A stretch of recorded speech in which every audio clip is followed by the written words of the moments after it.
education. And in today's class, what I want to tell you, in today's class, we are going to discuss with you Elizabethan age, और जो as of revival था वहां तक हमने बात किया था। आज हम एज ऑफ रिवाइवल के बाद का जो टाइम है, जो पीरियड है, जिसको हम रिनेशा इन इंग्लैंड कह सकते हैं, कि जब रिनेशा इंग्लैंड में आता है तब की क्या कंडीशन होती है। जब रिनेशा इंग्लैंड में आता है तो what we find there, what the changes we find, which prominent writers you see, yeah, you find. So remember that key, to understand Renaissance in England, it is very essential that we have to talk about Elizabethan age, which covers the period from 1558 to 1603. अगर हमें रिनेशा in England को समझना है तो हमें जो है किस पे बात करनी पड़ेगी। रिनेशा इन इंग्लैंड को समझने का मतलब है कि हमें जो है इस पे जाना पड़ेगा एलिजाबेथन एज, क्योंकि रिनेशा जो इंग्लैंड में आता है वो 16 सेंचुरी में आता है, और 16 सेंचुरी का मतलब कि एलिजाबेथन एज का समय, और उससे पहले यूनिवर्सिटी विड्स। तो यूनिवर्सिटी विड्स पे मैंने आपसे कुछ बात किया था, खासकर क्रिस्टोफर मार्लो को, थॉमस लॉज को, थॉमस नैश को, थॉमस किट को, और जो भी राइटर्स थे उनको लेकर के कल की क्लास में I have gone. But today, I just want to tell you कि what do you think about Elizabethan age? Number one point कि when you talk about Elizabethan age, you find what you find, whom you find Queen Elizabeth first.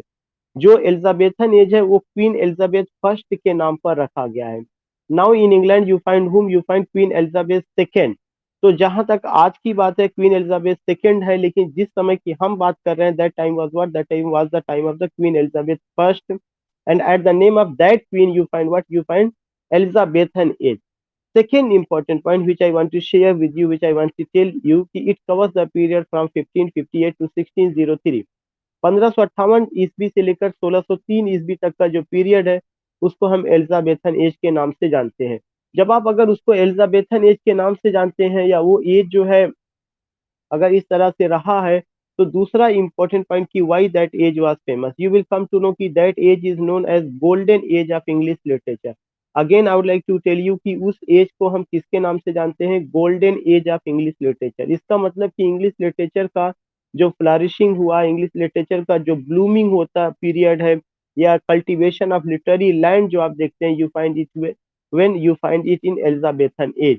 तो यह age क्यों famous है, सबसे पहला कि the age was the age of peace and prosperity. जो age था या किसके लिए फेमस था, it was an age of peace and prosperity. You don't find any civil war, you don't find 100 years war और war of roses, such a thing you don't find. तो यह जो एज था, यह एज क्या था, यह पीस और प्रॉस्पेरिटी का एज था, एक सबसे important point. Second important point की it was an age of religious tolerance. these 2 points you have to note down कि it was an age of peace and prosperity। second important point कि it was an age of religious tolerance। धर्म के नाम पर जितना ज्यादा the Middle Ages में emotionally blackmail किया गया, धर्म को जितना ज्यादा मिस इंटरप्रेट किया गया, you don't find that thing in this era. Religious tolerance का एज था।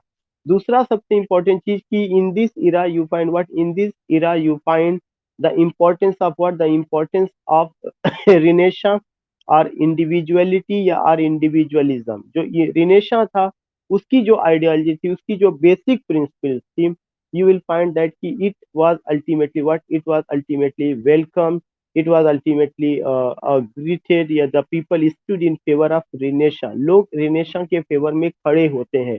तो जो रिनेशा की बात यूनिवर्सिटी विट्स में होती है, जो गॉर्बडक प्ले को लेके होती है, जो राल्फ राइस्टर डॉयस्टर को लेके होती है, जो हेनरी हार्डर लव सरे को लेके होती है, सर थॉमस यार्ड को लेके होती है, पेट्राच को लेकर के होती है, those things we find where, those things we find in the works of you can say William Shakespeare, you can say Francis Bacon, you can say Edmund Spencer, and you can say Sir Philip Sidney. चार writer हैं जो Elizabethan एज के हम सारे लोगों को, whether we are preparing for TGT, PGT, GIC lectureship, junior aided, any entrance examination, DSSB, KVS, NVS, UGC NET, all this, whatever the examination, for what examination you are preparing, that is another thing, But if you are talking about Elizabethan age, so you have to be familiar. You must be familiar these four writers. ये चार writers से हमें familiar होना चाहिए, हमें इनके बारे में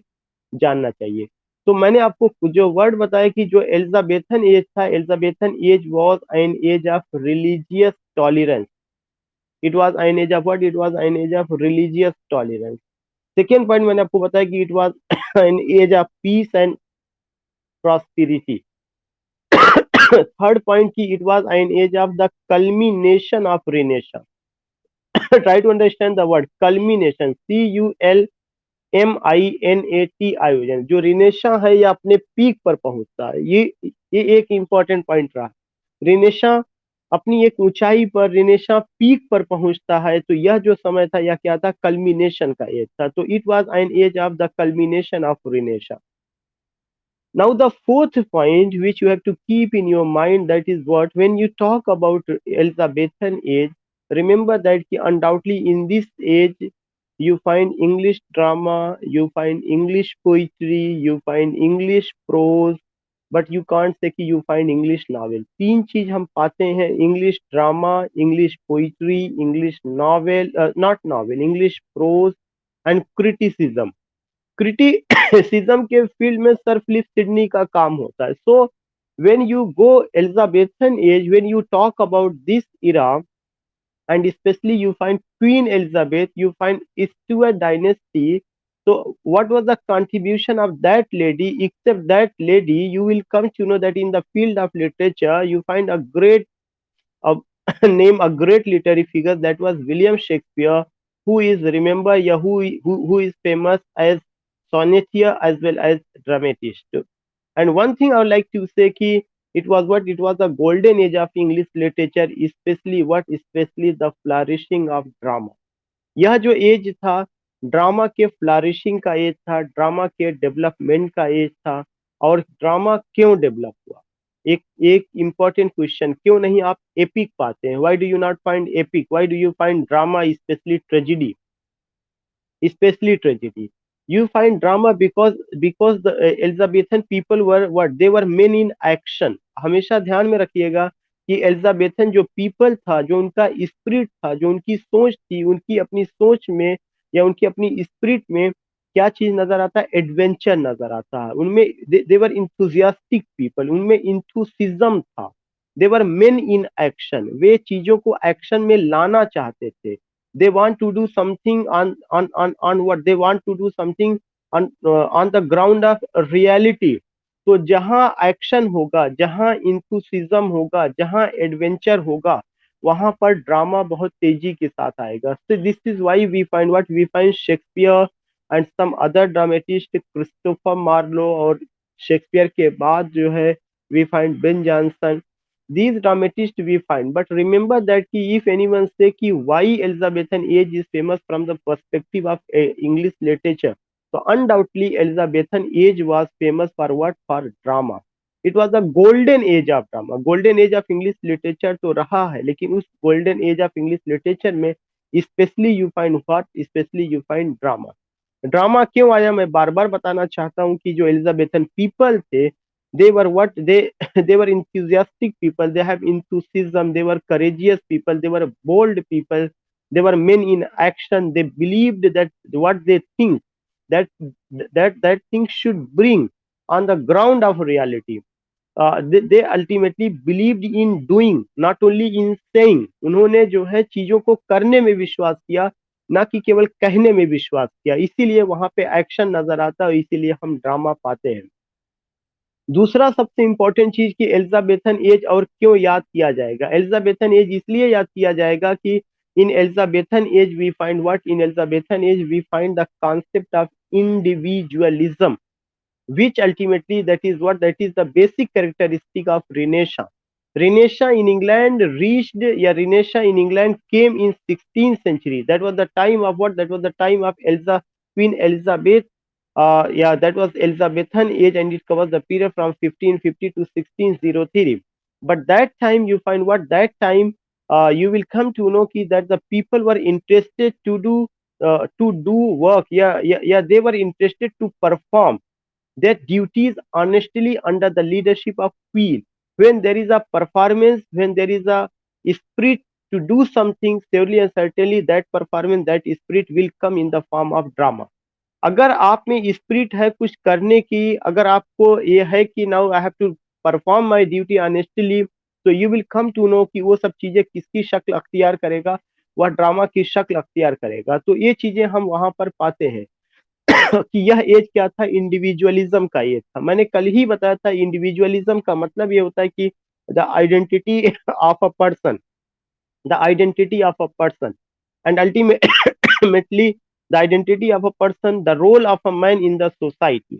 जब आदमी ये सोचता है कि मेरी आइडेंटिटी क्या है, मेरा रोल क्या है समाज के निर्माण में, for what I have been sent, for what या I have to do something or not, the objective of life, the objective of life, my own contribution, my own identity, my own existence. जब वो अपने अस्तित्व के बारे में सोचता है, अपनी आइडेंटिटी के बारे में सोचता है, तो वह चीजें क्या है, इंडिविजुअलिज्म है। इंडिविजुअलिज्म यह इंडिकेट करता है कि आपकी व्यक्तिगत पहचान क्या, आपका खुद का रोल क्या है, आपने what you did for the society, for the nation, for the country, for the world, what you did for the people, for the mass, for the community, what you did। ये आपका अपना खुद की एक पहचान है, जिसका एक स्पिरिट शेक्सपियर के ड्रामा में मैं लेने की आपको कोशिश करता हूँ बताने की।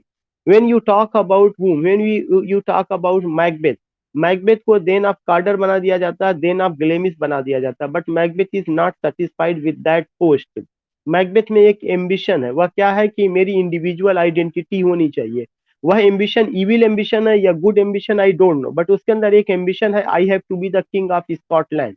नाउ यू कैन अंडरस्टैंड कि to be the king of Scotland what he choose the wrong way, जो गलत रास्ता है उस पार्टिकुलर रास्ते पे he goes on wrong path पर वह जाते हैं।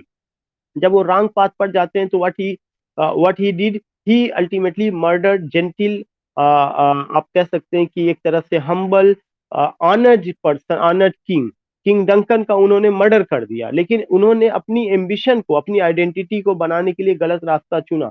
इसके पहले मैंने आपको मैकियावेली का द प्रिंसेस का एग्जांपल दिया था। मैकियावेली ने कहा था कि every person has his own identity and to yeah, every person has his own goal in his life, to achieve that goal you can adopt any means, fair or foul। हर आदमी की जिंदगी का एक उद्देश्य होता है, उस उद्देश्य की पूर्ति के लिए आप कोई भी साधन अपना सकते हैं, फेयर या फाउल।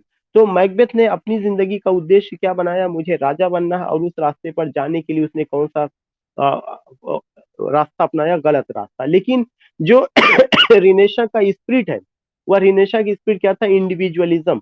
तो मैकबेथ एक ऐसा कैरेक्टर है जो इंडिविजुअलिज्म को रिप्रेजेंट करता है, उस सोच को रिप्रेजेंट करते हैं। रास्ता गलत था, उन्होंने गलत किया, यह डिस्कशन का मुद्दा हो सकता है, लेकिन ये चीजें जो है आप द मिडिल एजेस में नहीं देखेंगे। द मिडिल एजेस में जिन्होंने भी एक इंडिविजुअलिटी को एडॉप्ट करने की कोशिश की, उनके साथ क्या हुआ था, जॉन वाइक्लिफ को आप देख सकते हैं। But you find this thing in Elizabethan as. एक चीज ये मैंने बताया था। दूसरा चीज मैंने बताया था कि रिनेशा में एक और कैरेक्टरिस्टिक्स है, humanism, and the same thing you find where you find in Elizabethan age. Humanism का मतलब क्या होता है, ह्यूमनिज्म का मतलब कि revival of Greco Roman art, culture, literature, civilisation. उसका जो रिवाइवल है, Greco Roman art, culture, literature and civilisation, उसका जो रिवाइवल है, वही आपका क्या है, वही आपका ह्यूमनिज्म है। तो उन सारी चीजों को रिवाइव किया गया। कैसे रिवाइव किया गया, यू कैन जस्ट सी कि सानेट लिखने की शुरुआत किसने किया था, पेट्रार्च ने किया था। लेकिन पेट्रार्च के सोनेट पैटर्न को इंग्लैंड में फॉलो किया गया, किसके द्वारा सर थॉमस यॉर्ट के द्वारा। लेकिन बाद में उस पैटर्न को चेंज कर दिया जाता है, किसके द्वारा, हेनरी होवर्ड अल्लाफ सरे के द्वारा, by using three quatrains and a couplet. Petrarch ने अगर A B B A C D लाया था, तो हेनरी हावर्ड अल्लाफ सरे ने A B C D E F G G लाए थे। And you will come to know later on it was adopted by whom, later on it was adopted by William Shakespeare, जिन्होंने three quatrains, एक couplet, 154 sonnets में उसका use किया है। So here I want to tell you कि the thing which you find that those things which came during Renaissance, whether it was started by Petrarch, whether it was done by Dante, by any other humanist, you will come to know it was blindly followed, या with some modification it was followed। by whom it was followed, by Elizabethan writers, Elizabethan dramatists, उनके द्वारा follow किया जाता है। तो जो दूसरा point मैंने आपको बताया वह क्या था, ह्यूमनिज्म। और ह्यूमनिज्म केवल ऐसा नहीं कि बार बार हम शेक्सपियर की बात करें, ह्यूमनिज्म का जो अप्रोच है वो आप यूनिवर्सिटी विट्स में देख सकते हैं। ह्यूमनिस्टिक अप्रोच आपको सबसे ज्यादा कहाँ पे मिलेगा? उस समय के सॉनेट्स में मिलेगा। सॉनेट में कल भी मैंने आपको बताया था कि सर थॉमस यार्ड और हेनरी हार्डर लवसरे ने जो कलेक्शन ऑफ सॉनेट लिखा हुआ है उसका नाम था टॉटस मिससेलेनियम। उसके बाद एडमंड स्पेंसर आते हैं, उन्होंने एमोरिटी नाम का सॉनेट लिखा और जो अपनी बिलव्ड एलिजाबेथ बॉयल को डेडिकेट करते हैं। उन्होंने कितना सॉनेट लिखा था? 88 सॉनेट लिखा था। उसके बाद आप देखेंगे सर फिलिप सिडनी, उन्हीं के contemporary Sir Philip Sidney wrote Astrophel and Stella, उसमें भी उन्होंने अपनी बिलव्ड को ही जो है, स्टेला उनकी बिलव्ड रही है। तो ह्यूमनिस्टिक अप्रोच कहाँ पे नजर आता है? यहाँ पे नजर आता है कि the people are talking about love, the people are talking about dream, the people are talking about the beloved angelic figure, goddess figure of the beloved. मतलब कॉमन मैन को सेंटर में रख करके आप देखेंगे लिटरेचर लिखा जा रहा है। जो ह्यूमनिज्म क्या चीज है? ह्यूमनिज्म यही तो चीज है, अफेक्शन, लव, ब्यूटी, इक्वेलिटी, और एक इंसान को इंसान समझना, उसकी आवाज को महत्व देना, उसकी आवाज को जगह देना। ये सारी की सारी चीजें कहाँ पे है? ये हम देखते हैं। और इसको कहाँ पे शुरुआत मिली हुई थी? प्लेटो के जमाने में, अरिस्टोटल के जमाने में, सोक्रेटिस के जमाने में, और सोफोक्लिस के जमाने, यूरिपिडिस के जमाने में, वर्जिल के जमाने में, होमर के जमाने में। these writers they gave the voices of humanism, and now you will come to know, you find in elizabethan age also। और एलिजाबेथन एज में ये काम किसने किया है? एलिजाबेथन एज में ये काम sir Thomas Wyatt, Henry Howard of Surrey, sir Philip Sidney, William Shakespeare, उसके अलावा एडमंड स्पेंसर और भी लोगों ने, prose writer, some other minor writer, they did this job. तो ह्यूमनिज्म आप एलिजाबेथन एज में पाते हैं, इंडिविजुअलिज्म आप पाते हैं। तीसरा पॉइंट मैंने आपको बताया था कि रिनेशा में कल्ट ऑफ ब्यूटी है। वो जो कल्ट ऑफ ब्यूटी वहां से शुरू हुआ था, उसका कल्ट ऑफ ब्यूटी का worshipping of beauty, worshipping of beauty you find where, you worshipping of beauty you find in Elizabethan age. And how do you find? You can take any sonnet of William Shakespeare, you can take any heroine of William Shakespeare, how beauty has been worshipped. And beauty here does not mean only the outer beauty. Beauty here does not mean only the physical beauty. Beauty here does not mean only the beauty of the body. Beauty here does not mean only कि जो हमारा चेहरा है, जो हमारी शरीर है, उसकी सुंदरता को लेकर, नो, बल्कि यहाँ पे जो ब्यूटी दिखाई गई, man eight inner level, women at inner level, human beings का जो उसका दिल है वो खूबसूरत है या नहीं, उसकी सोच खूबसूरत है या नहीं, उसकी आत्मा खूबसूरत है या नहीं। तो from you will, purity of soul को लेके बात की गई, प्योरिटी ऑफ हार्ट को लेकर के बात की गई, और एक खूबसूरत कैरेक्टर जो एक इंटेलेक्चुअल कैरेक्टर हो, जिसमें रीजन हो, रेशन हो, पढ़ा लिखा हो, उस तरह के कैरेक्टर डेवलप किए गए। You can take any heroine of William Shakespeare. Portia, Portia से ज्यादा इंटेलेक्चुअल हीरोइन कौन हो सकती है, जो कि खुद डिफेंड करती है किसको जाकर के? जो डिफेंड करती है बैसानियों के जो गॉड फादर फिगर जो कैरेक्टर है एंटोनियो को, कैसे ट्रायल सीन में उसमें वहां पे उनको डिफेंड करती है। तो intellectuality we find where, intellectuality we find in the character of Portia. Portia ऐसा नहीं कि वो फिजिकली शी इज ब्यूटीफुल, उसमें लस्ट है, उसमें पैशन है, no, not at all. Portia को इस तरह से गढ़ा गया कि वह वुमेन किरदार में एक इंटेलेक्चुअल कैरेक्टर है, और उसको हम पाते। तो such a type of character has been ultimately portrayed or presented. Now the question is that कि do you find such a type of character in the Middle Ages? क्या मिडिल एजेस के किसी वर्क में आपको Portia, आपको Ophelia, आपको lady Macbeth, आपको और ऐसे क्या कोई किरदार, कोई कैरेक्टर नजर आते हैं? केवल प्रोलॉग टू कैंटरबरी टेस्ट जब आप चासर का पढ़ते हैं, उसमें प्रायोरिस का अगर देखेंगे भी तो प्रायोरिस का जो खाने का तरीका है, जो एक रिलीजियस कैरेक्टर, जो चीजें हैं उसको आप महसूस कर सकते हैं, देख सकते हैं। Perhaps Ramesh ji, you have not muted yourself. Please mute.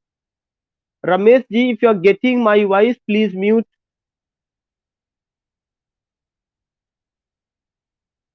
From your side, there is disturbance. It's my humble request. Please mute yourself.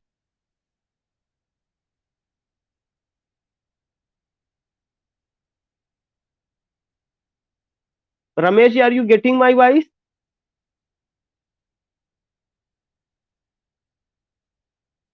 So I was telling you ki how you can understand the beauty.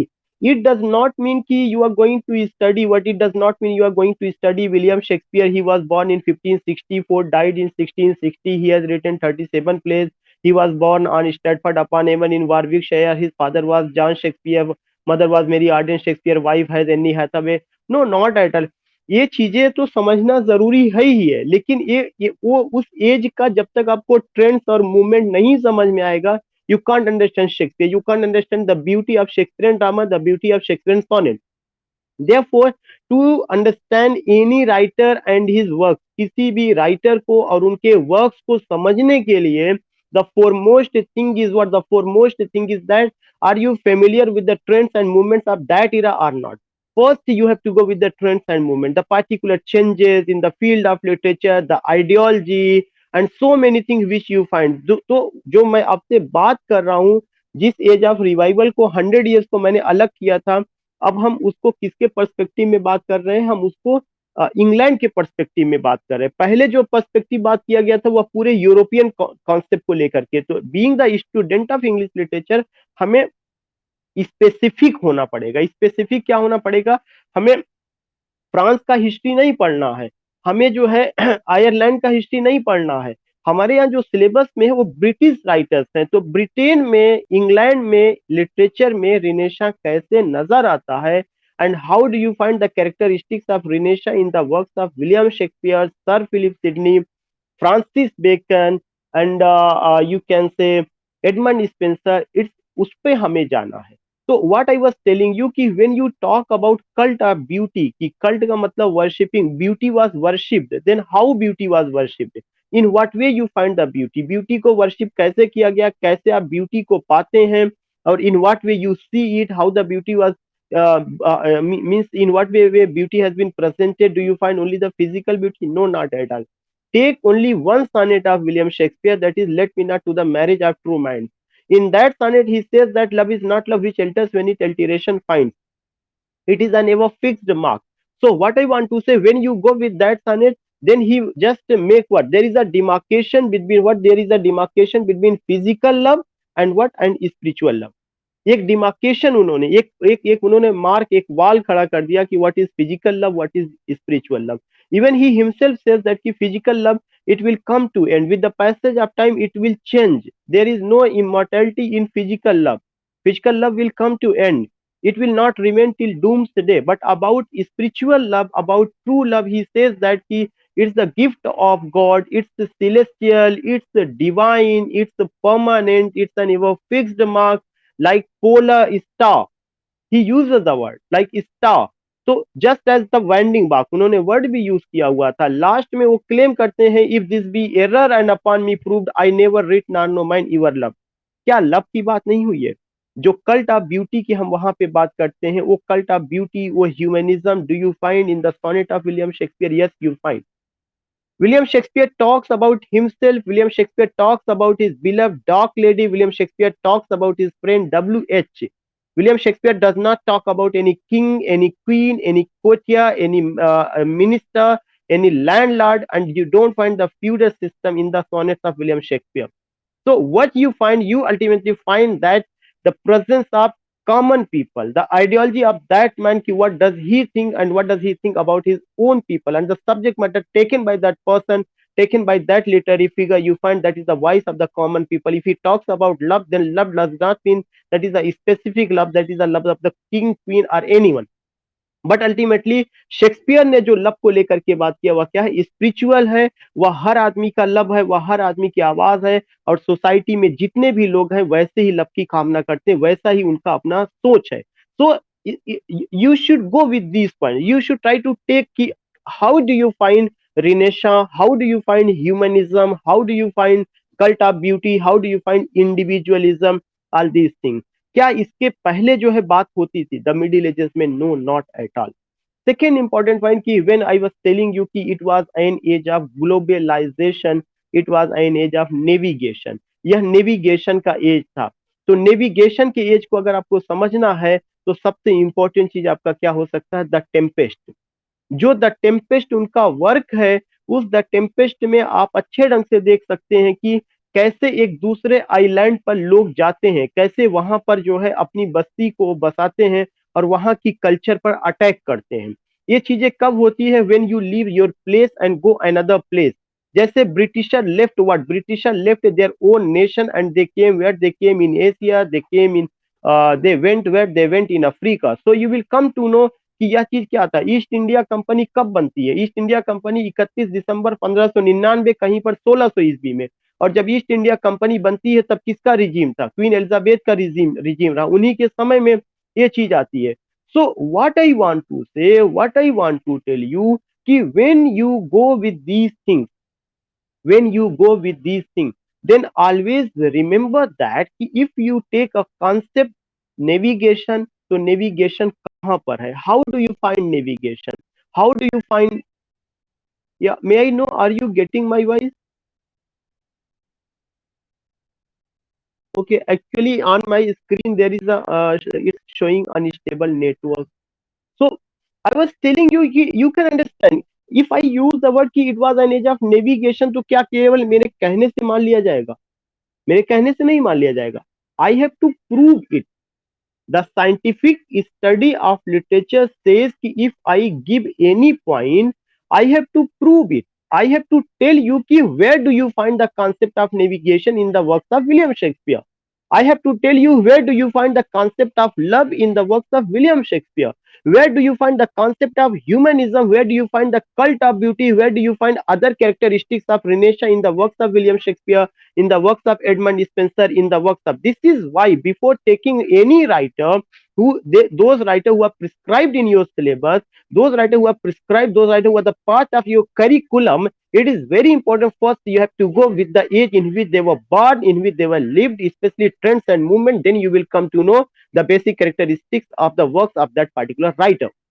उससे आपको वाकिफ होना पड़ेगा. अगर आप ये सोचिए कि if you are taking it lightly, if you are taking it, no, there is no need to study Elizabethan age, it's basic characteristic. So remember that always it will be it will remain a problem, and that problem will it will what it will come. Yeah, it will be the part of your life. This is why when you want to study Shakespeare, first you have to go with the age of that writer, especially trends and movement. Then you will be able to correlate. If you take any sonnet, if you take any drama, then you will come to know कि यार sir ने जो वहां पे बताया था individualism, वो हमें यहाँ के कैरेक्टर में नजर आता है या नहीं नजर आता है. Now I just want to ask one more question कि when you talk about William Shakespeare, William Shakespeare के प्ले में ये चीज कहा जाता है कि there is the psyche, psyche या नेचर, जो आपका साइकी ऑफ ह्यूमन बीइंग. जितना खूबसूरत साइकी ह्यूमन बीइंग का उन्होंने प्रेजेंट किया है, वो आपको किसी भी वर्क में नहीं देखने को मिलेगा. मैं उससे पहले के राइटर की बात कर रहा हूं. क्या किसी इंसान ने, किसी राइटर ने शेक्सपियर से पहले, आप अरिस्टोटल के जमाने में ना जाइएगा, मैं वहां की बात नहीं कर रहा हूं, मैं ब्रिटिश लिटरेचर की 64 से 64 के पहले के किसी राइटर ने क्या प्रेजेंट किया था कि एक इंसान अगर किसी जेंटिल किंग का मर्डर कर देता है, तो मर्डर करने के बाद इंसान होने के नाते वह उस पर पश्चाताप करता है. If you read this particular line, all the perfumes of Arabia will not sweeten this little hand. Oh, oh, oh. If you take this particular line, life is a tale told by an idiot. If you take this line, ki life is like a walking shadow. If you take this line, ki all the human beings are player and the earth is like a stage, they have to play their role. After it, they have to depart. If you take this line, what do you find? You find the philosophy of life. You find the psyche. एक इंसान क्या सोचता है, उसका अपना जो सोच है वह मिडिल एज वाला नहीं रह गया है कि कोई सता रहा है तो केवल सताया जा रहा है, बोल नहीं रहा है. एक रिएक्शन है, अंदर की आवाज है, उसका दर्द, उसका मर्म, उसका उसकी चिंता, उसके आंसू, इन सबको साहित्य में जगह दी गई है. इसीलिए इसको क्या कहा जाता है? इसीलिए कहा जाता है कि we all are the student of humanities. Humanities क्यों कहा जाता है? Because it talks about human being. और ह्यूमन बीइंग क्या है? Human being is not a machine, human being is not a robot कि जो बटन दबाया जाएगा, शमीम तुम्हें रोना है, 10 मिनट रोना है, 400 ग्राम आंसू गिराओगे, उससे ज्यादा नहीं गिराओगे, फिर बटन दबा दिया जाएगा, 401 ग्राम नहीं होगा. I am not a machine, I am not a robot, I am not a fan that is moving over my head. No, not at all. Yeah there is no electric क्या नाम है कि button which you are going to press then Shamim will laugh, Shamim will cry. No, not at all. I am means we all are the human being. तो human being एक psyche है, उसका weeping है, उसका लेमेंटिंग है, उसका क्राइंग है, उसका आंसू है, उसका इमोशन है, उसका फीलिंग है, उसका जज्बात है. उसको जगह कहाँ दी जाएगी? उसको जगह दी गई, मिडिल एजेस में वो जगह नहीं पा पाया था. सो जितना भी है, if you go with lady Macbeth, if you go with Macbeth, इसका मतलब कि lady Macbeth, Macbeth, they are not only characters, बल्कि ultimately what they are the lovely creatures of God in the form of you and I, which you found which you find in your daily life, which I found in my own life. It may be you, it may be I, ये कोई भी हो सकता है, एक इंसान को वहां प्रेजेंट किया गया है। पहले उस तरह का नहीं था। ओफिलिया का गम क्या ओफिलिया का गम होगा क्या? ओफिलिया जैसी लड़कियां, ओफिलिया जैसी characters you don't find in the society. If you find in the society, तो द मिडिल एजेस में ओफिलिया का किरदार क्यों नहीं आया था? इसलिए नहीं आया था कि उस समय एक सिस्टम था, फ्यूडल सिस्टम था। You can't right against feudal system, you can't go against feudal system, because that time the people were not thinking about themselves, they were not thinking about the society in which they were living, ultimately this particular planet, ultimately they were not thinking about this particular life after death, religion, that was the foremost thing, वे उसके बारे में सोच रहे थे। तो ये सब problems है जो हमें वहां पे समझना पड़ेगा। You can correlate these things with anyone. Francis Bacon में भी वहां पे आप बताइए कि जब फ्रांसिस बेकन ऑफ स्टडीज लिखते हैं, तो क्या वो ऑफ स्टडीज में वो ये कहते हैं कि ये जो ऑफ स्टडीज मैंने लिखा केवल क्रिश्चियन कम्युनिटी के लिए लिखा? क्या वो ये कहते हैं कि नहीं, ये जो मैंने लिखा कि ब्रिटिशर के लिए ये मैंने लिखा? ऑफ स्टडीज को लेकर के आज के समय में, even we are living in 21st century, how practically या how much fruitful that essay is, even you can get. और ऐसा ऐसे द मिडिल एजेस में क्यों नहीं आया? क्योंकि तब स्टडी का कोई कॉन्सेप्ट नहीं था। अगर स्टडी का कॉन्सेप्ट था भी, तो बस कैसे चलता रहा होगा, you can just understand, you can just understand. If you find of studies, और उसमें अगर स्टडीज की बात की जाती है, तो कहती है studies serve for delight, for ornament and for ability. He tells about merit and demerit of studies. As an instructor, as a teacher, he tells you what you have to do when you are studying, which books you have to go in a detailed way, and which books you have to study with the help of someone, taking the notes of someone. So this particular phenomena you find. So जब आप Elizabethan as की बात करेंगे, जीवन का कौन सा ऐसा पहलू है जिस पर बात नहीं हुई है? फ्रांसिस बेकन ने एडवांसमेंट ऑफ लर्निंग में साइंटिफिक अप्रोच को लाया हुआ है। शेक्सपियर ने अपने play the merchant of Venice में कम्युनल हैट्रेड फीलिंग को लाया हुआ है। द मर्चेंट ऑफ वेनिस को हम केवल एक एस्पेक्ट के से देखते हैं। वह कौन सा एस्पेक्ट देखते हैं? वह केवल एक एस्पेक्ट की जो है, शाइलॉक तो पैसा जो है ब्याज पर देते थे, ये चीजें। इसके अलावा एक दूसरा पहलू भी हमेशा हमेशा ध्यान में रखना चाहिए। That was the second aspect, कि उस समय कैसे ज्यू और क्रिश्चियन के बीच में एक हॉस्टिलिटी चल रही थी, and how Shylock was abused by Antonio at public place. वो अपनी उसकी हरकत जो भी रही हो, लेकिन क्या अगर उसकी हरकत गलत है, तो क्या पब्लिक प्लेस पर उसके ऊपर थूका जा सकता है? क्या ये अच्छी हरकत में शुमार किया जाएगा? No, not at all. So what I want to say, what I want to tell you, when you take any play of Shakespeare, you have to go with the point कि what do you find?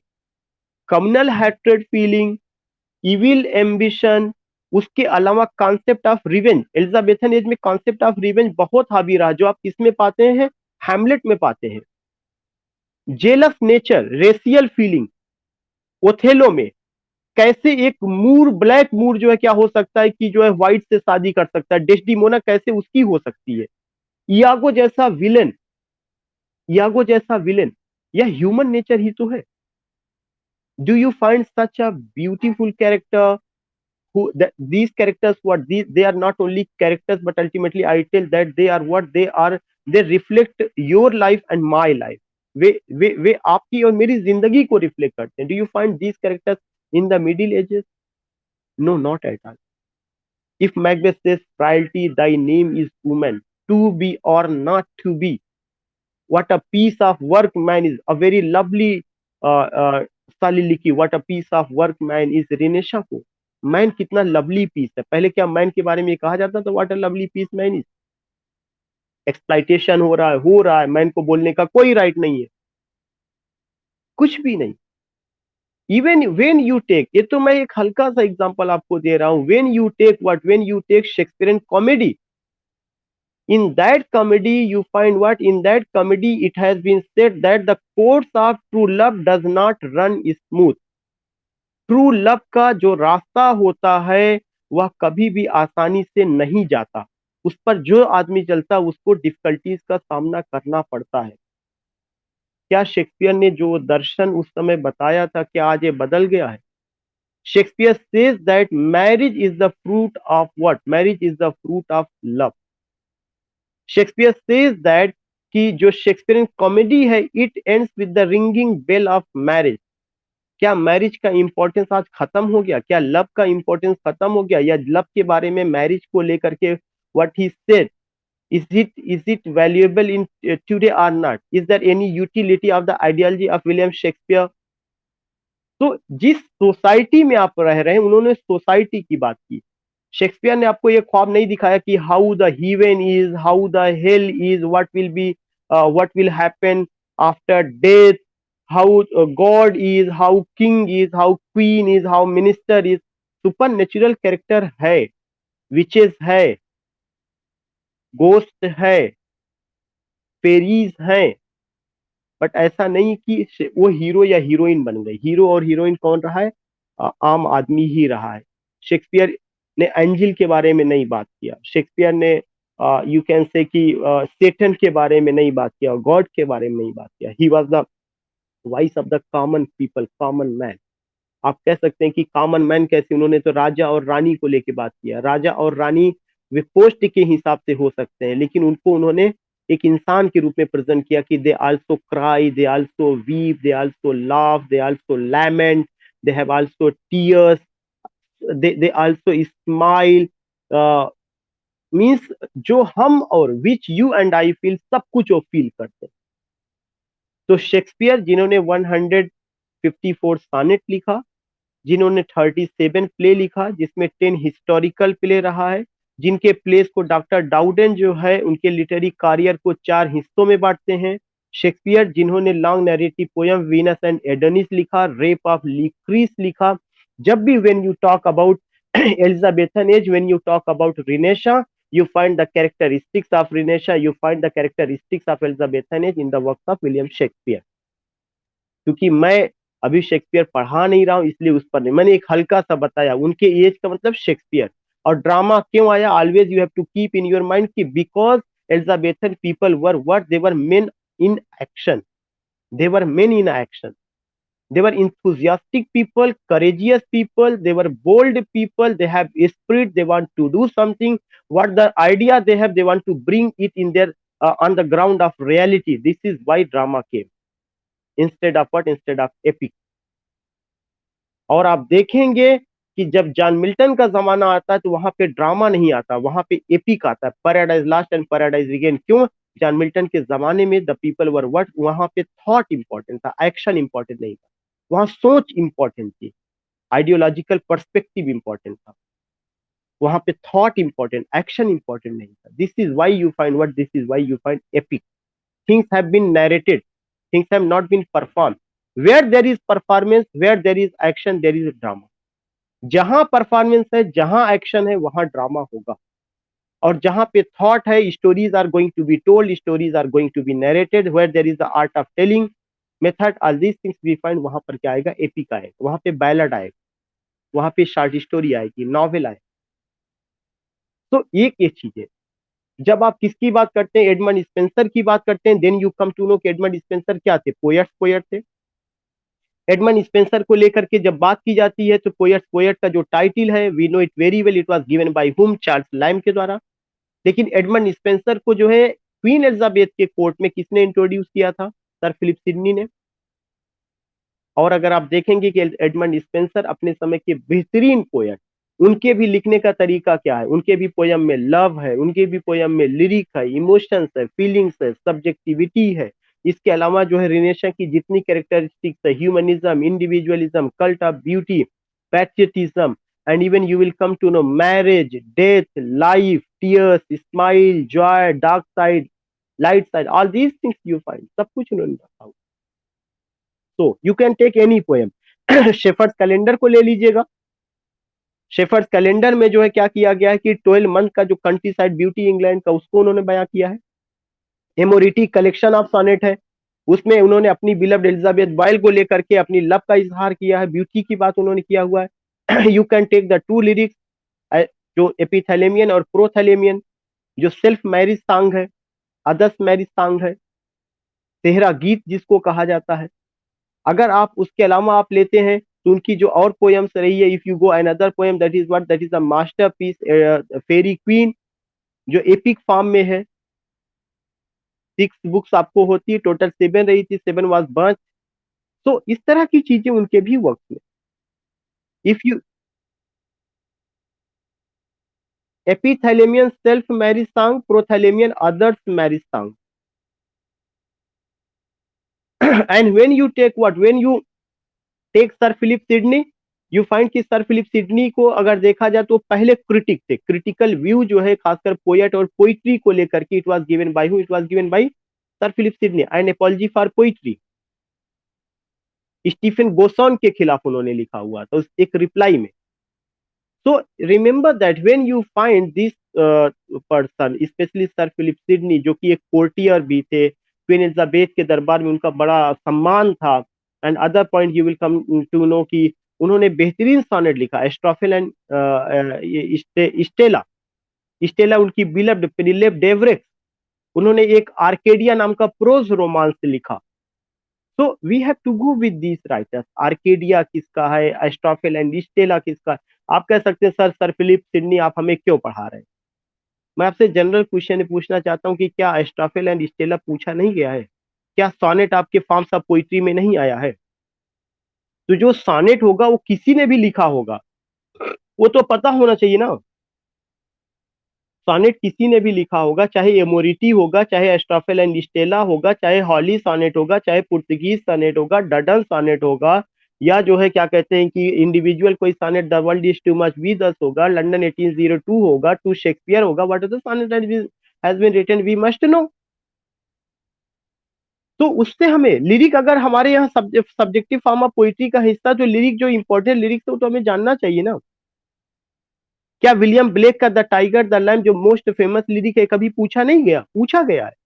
अब आप कह सकते हैं William Blake तो हमारे यहाँ syllabus में है नहीं, तो कहे पूछ लेते हैं। पूछ इसलिए लेते हैं कि उन्होंने लिरिक लिखा था, लिरिक आपके यहाँ सिलेबस में है, वो चीज आपको पढ़ना है, जो कि फॉर्म्स ऑफ पोइट्री है, वहां का एग्जाम्पल जनरल चीज है। वो आपसे ये नहीं पूछ रहे कि विलियम ब्लेक कब पैदा हुए, कब मरे, उनकी पत्नी का क्या नाम था, और वर्क पे नहीं जा रहे हैं।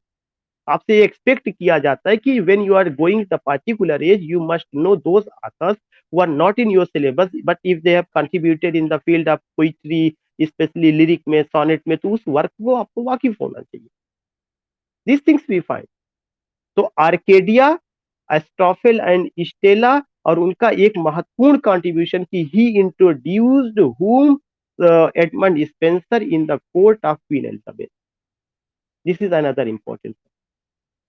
Now the last writer of this age I want to take, that is Francis Bacon. When you take Francis Bacon in the field of prose, तो अभी तक प्रोज की शुरुआत तो कहां से हो गई थी? जॉन वाइक्लिफ से हुई थी। एसे के लिए किसका नाम मैंने बताया था? मॉन्टेन का, फ्रांस से शुरू हुआ था। लेकिन इंग्लैंड में एसे की शुरुआत करने वाले आदमी का क्या नाम है? Francis Bacon. उनको फादर ऑफ एसे कहा गया। उन्होंने कितना एसेज लिखा? 58 एसेज लिखा, जो 1597 में, 1612 में, 1625 में पब्लिश होता है। उनके ऐसे में क्या है? प्रैक्टिकल विजडम है, एफोरिस्टिक स्टाइल है, उनके एपिग्रामेटिक सेंटेंस है, लैटिन कोटेशंस है, आर्केइक वर्ड्स भी आपको देखने को मिलता है। इसके अलावा उनका जो ऐसे है वह बहुत ही प्रिसाइज फॉर्म में, कॉम्पैक्ट है, बहुत कुछ बताने की कोशिश करता है, जिसमें you find practical wisdom, you find practical wisdom. You can take any essay and other work, उसका एडवांसमेंट ऑफ लर्निंग और any other work if you take of that man, वहां पे।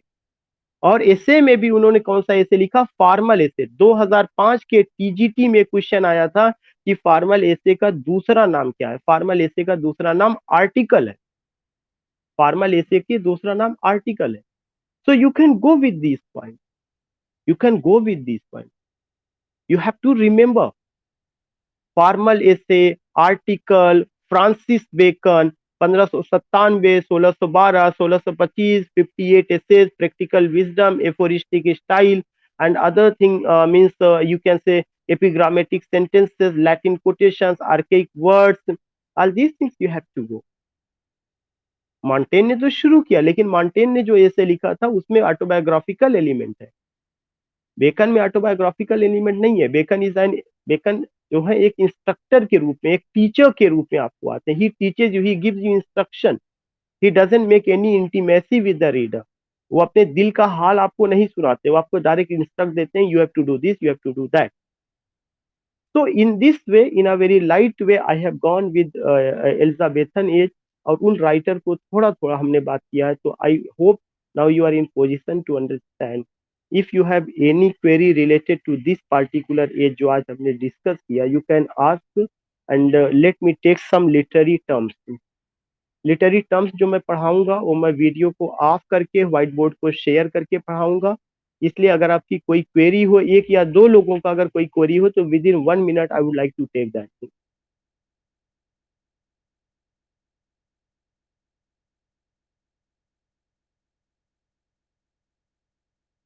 If you ask one by one, so I think it will be highly fruitful. But I am getting कि so many questions या चीजें आ रही हैं. सबसे पहले मुझे लगता है रिंकू जी ने कहा है कि वो स्पेनिश ट्रेजेडी और सीनेकन ट्रेजेडी के बारे में जानना चाहते हैं.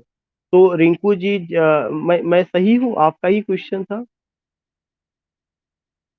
अच्छा, सबसे पहला चीज कि जो आपका सीनेकन ट्रेजेडी है और जो टॉमस किड का स्पेनिश ट्रेजेडी है, टॉमस किड के स्पेनिश ट्रेजेडी में रिवेंज का कॉन्सेप्ट है और उसी पर शेक्सपियर का हैमलेट बेस्ड ऑन है. One thing. और जब आप जो है सीनेकन ट्रेजेडी की बात करते हैं, तो सीनेकन ट्रेजेडी में मेलोड्रामा का कॉन्सेप्ट है. मेलोड्रामा क्या होता है? एक ऐसा ड्रामा जहां पर आपको जो है ऐसा लगता है कि वहां पे एक तरह का रिसाइटेशन होता है एंड यूज ऑफ म्यूजिक, जहां पे एक म्यूजिक का यूज होता है.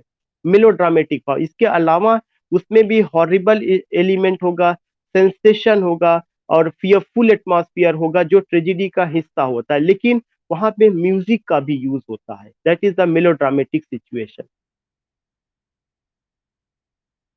Accept after it I think कि CP Chandra Prakash ji was saying. Yeah good.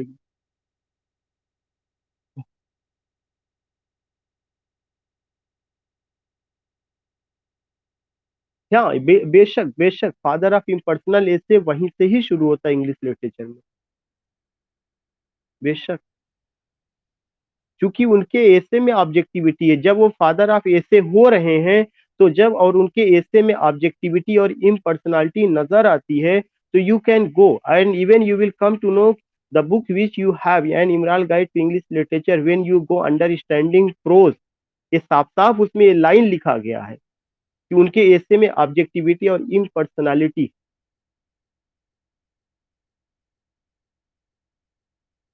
या yeah undoubtedly that is there. That is there. तो ये चीज है. Any other query? जी आरती मैडम.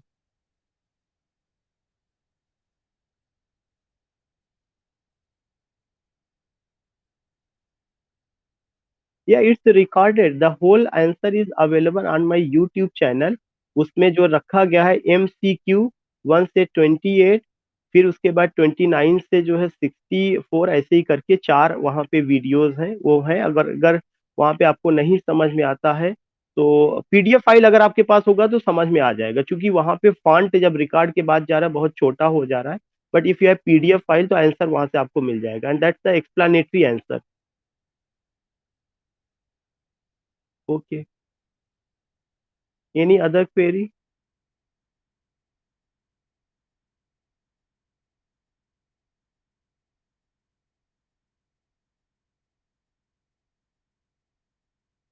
या तो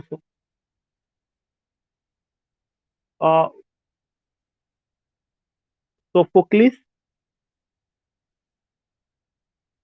ma'am just I want to say one thing कि when you talk about Sophocles, can you tell me what an image come in your mind कि was he a British writer, या जो है Sophocles and Euripides. Have you gone with Sophocles work एंटीगॉन? No. Remember that when you talk about Sophocles, it means that you are talking about Greek tragedy. You are talking about Greek tragedy. And Greek tragedy के जो एक बड़े dramatist थे वो Sophocles थे, जिन्होंने एंटीगॉन और उसके अलावा भी ड्रामा उन्होंने लिखा हुआ था. वहां पे जब आप बात करते हैं, तो सोफोक्लिस एक नाम है और सोफोक्लिस ग्रीक ट्रेजिक ड्रामेटिस्ट हैं, जिनके ड्रामा के आधार पर ही या पढ़ करके अरिस्टोटल ने अपना जो है थियरी दिया था। थियरी ऑफ उनका जो ट्रेजेडी आया है, थ्री यूनिटीज का कॉन्सेप्ट, कोरस का कॉन्सेप्ट, कैथारसिस का, हेमार्सिया का, ट्रेजिक फ्लैग का, पेरिपीटिया का, ह्यूब्रिस का, all these things you find. तो मेरे ख्याल से अब आपको ये क्लियर हो गया होगा कि सोफोक्लिस एक नाम है, he was a Greek tragic dramatist. ऐसे ही सीनेकन ट्रेजेडी, जो सीनेका जो ड्रामेटिस्ट थे, उनको लेकर के ये चीजें बात की गई।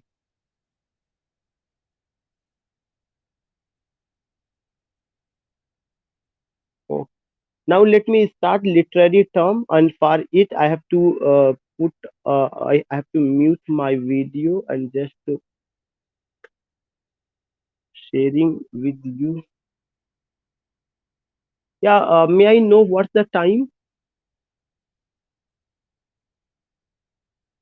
Okay, 6:13. Okay, okay, okay. Let me take 1 hour, only 1 hour 2 words, because I have to leave at 6 p.m. I have gone with the round and flat character. And one thing I want to tell you now in this, yeah, yeah. I'm saying I have gone with round and flat character, and in this class I will go with chivalric romance. There is a word sharing with you whiteboard, and that's the chivalric romance.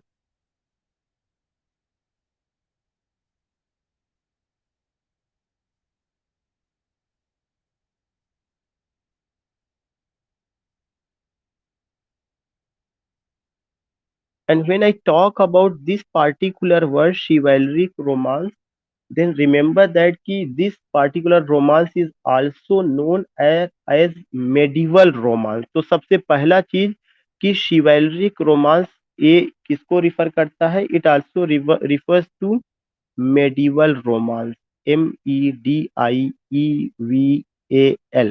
medieval romance. It means that in the Middle Ages, when you find any stories which has या any narrative जिसमें कि ऐसा love affair, all these things we find, specially जो France में आया था, और जो एक तरह से वी कैन से कि kings queens, landlords landladies के बीच के जो रोमांस को दिखाया था, उस जमाने की जो स्टोरीज थी, उसको लेकर के यहाँ पे बात की गई है. So we are talking about what we are talking about chivalric romance. It was the medieval romance also.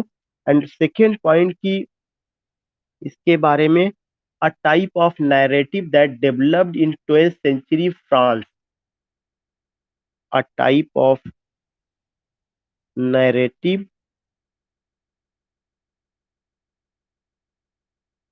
a type of narrative that developed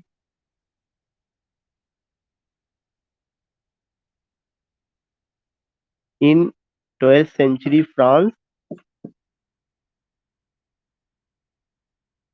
So it's a medieval romance, number one point. Second point, a type of narrative that developed in 12th century. जो 12th century कहाँ पर develop हुआ था? France में. That developed in 12th century France.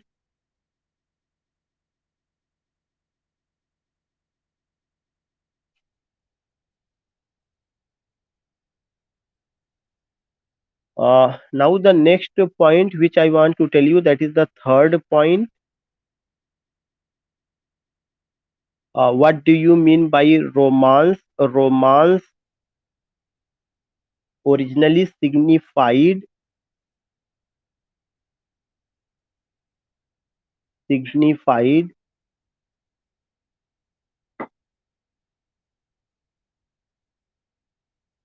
romance originally signified a work written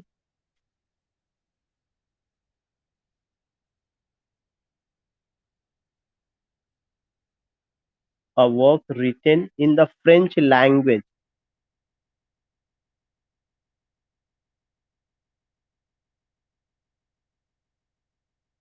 language को मैंने short LANG से मैंने कर दिया, इन the French language. which evolved from a dialect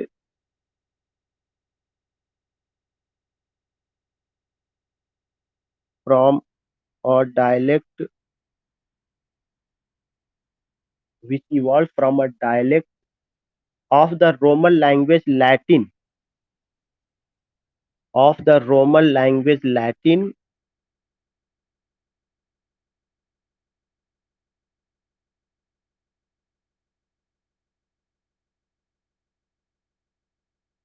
of the Roman language Latin. So this is another point जो romance से मतलब क्या है. Now the fourth point, romance were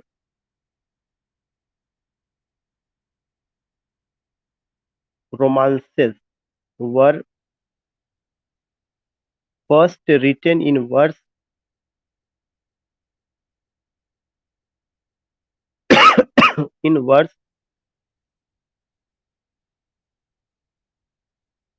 later in prose as well. Later in prose as well. This is another important point. So I just want to explain it here कि we are talking about what we are talking about chivalric romance, that is also known as medieval romance. या क्या होता था, a type of narrative होता था.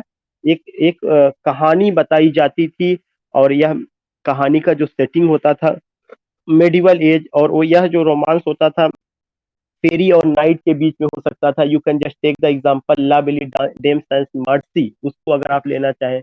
And other example you can take what, another example you can take Alif Laila, Hatim ताई का जो कहानियां है, या अरबियन नाइट्स आप जिसको कर सकते हैं, ले सकते हैं. तो 12th सेंचुरी में फ्रांस में इसका हुआ, और you will come to know कि इसके अलावा it came in France. Romance originally signified a work, या एक तरह का वर्क होता है written in the French language. जो किस लैंग्वेज में था, फ्रेंच लैंग्वेज में. Which evolve from a dialect, जो कि जो है एक लोकल बोली से आया हुआ था वहां के. और यह जो लोकल बोली क्या है, वो क्या थी, रोमन. तो रोमन जो हम वर्ड यूज करते हैं, या एक तरह का रोमन एक डायलेक्ट भी है. बाद में रोमन पीपल कंट्री आज दिस थिंग आया वो अपनी जगह, लेकिन यह एक डायलेक्ट भी था. और यह डायलेक्ट किसमें बोली जाती थी, लैटिन लैंग्वेज में. तो रोमन जो शब्द है यह लैटिन शब्द है, ये वहां का डायलेक्ट था. एंड रिमेंबर दैट कि ये जो है कहाँ पे आता है, बाद में इसी चीज को फ्रेंच लैंग्वेज में भी अडॉप्ट किया जाता है. और वह एक रोमांटिक स्टोरी के लिए आता है जिसमें वो. सेकेंड इंपॉर्टेंट पॉइंट की, ये जो होता था ज्यादातर romance were first written in verse. This is highly significant question कि ये जो आया सबसे पहले वर्स में आया, बाद में ये प्रोज में आना शुरू हुआ. और जो रोमांस था उसका उसके सेंटर में क्या चीज रखा गया था, that is the fifth point. And what was that point, courtly love, COURTLY, courtly love. Already I told you कि courtly love, love between whom, love between kings, queens, ministers, landlords, are the people of aristocratic class. ये night वगैरह, fairies वगैरह, जैसा कि ला बेली dam संस्मृति में sometimes मतलब super natural characters. Monsters का भी उसमें जिक्र किया गया था कि any princess was kidnap by monster, then a brave prince went there and just cut the throat of that monster and made free, who made free that princess. Such a thing we find. So you will come to know कि इसके जो characters होते थे, अगर मैं छठा point पे बात करूं कि कैरेक्टर्स में नाइट हो गई, KNIGHT, knight, fairies, monster, prince, princess,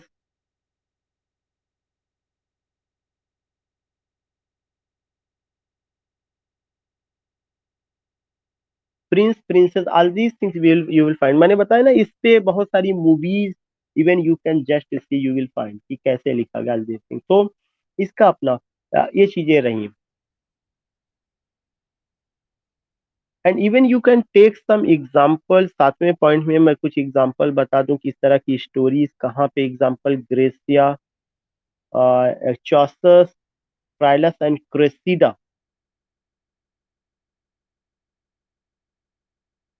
चाउसस, Troilus and Cressida,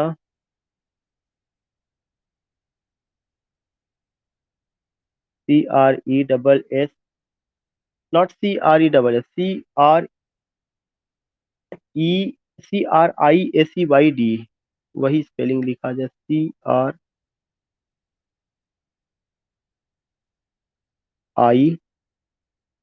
CRISEYDE. This is Chaucer's uh, Tryllus and Cressida. This is an example, and you will come to know Thomas Mallory's March the Arthur. Thomas Mallory's March the Arthur, MORTED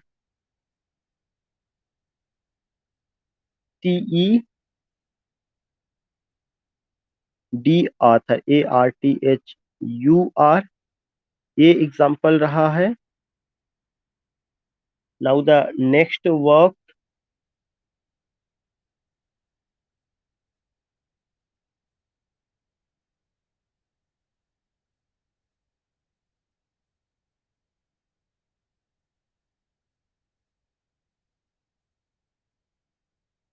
So in this way you find even Arcadia. I just told you.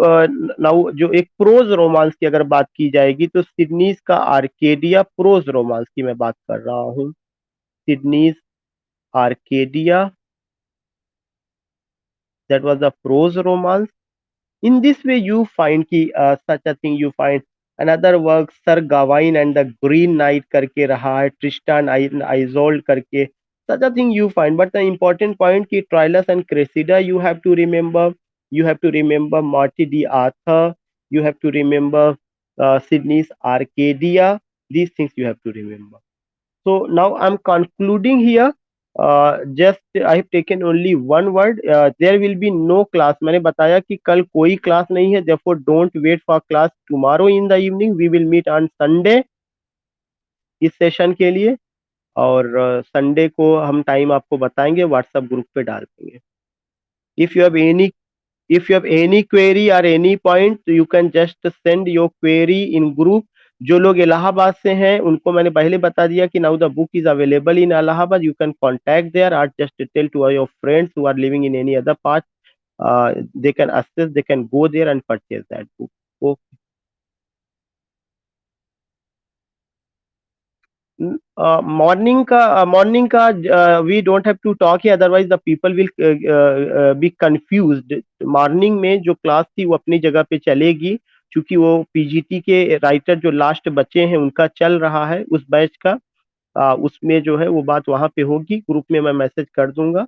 वो अपने time पर ही, आपने कहा था 8:30 पे, तो 8:30 पे लिया जाएगा. बट उसमें ये वाली क्लास नहीं. 8:30 पे कुछ दिन के लिए रखा गया है ऐसे. ओ, नहीं, इस संडे को कोई टेस्ट नहीं. पहले सॉल्व करा लिया जाएगा वो क्वेश्चन, सब संडे को test. I already I have taken. That video is available on my YouTube channel. You can go there. So many were. हाँ जी. Good evening Krishna ji.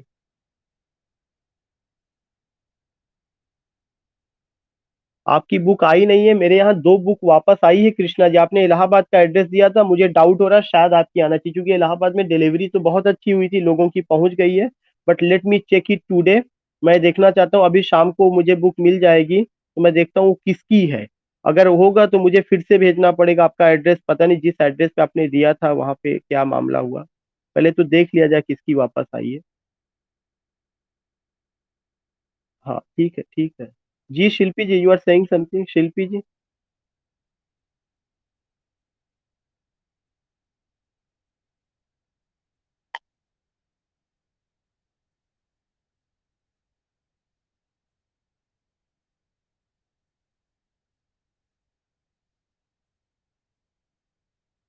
Madam, when we talk about kids ode ki, whether it is regular or irregular, when you talk about regular ode, then remember that we have what certain stanza pattern of form that was triad, strophe, anti-strophe, and epode. On the basis of that thing, it is going to be decided. But if you find कि उन्होंने इतना सारा odd लिखा है, तो क्या उनके सारे ओड रेगुलर रहे? No, not at all. उनके ओड रेगुलर भी रहे, इरेगुलर भी रहे, इसलिए जो आंसर वहां पे बी वाला दिया गया था वही करेक्ट आंसर है, बोथ रेगुलर एंड इरेगुलर। अब आई डोंट नो, इवन वो चीज वहां पे आया था, उसमें क्या नाम है, व्हाट्सएप ग्रुप पे भी मैंने देखा था, उस पे कि उस पे आया हुआ था। उनके वोट दोनों रहे, रेगुलर भी रहा, इरेगुलर भी रहा, बट आई डोंट नो कि वो कैसा जो बनाया गया, क्या था। हाँ,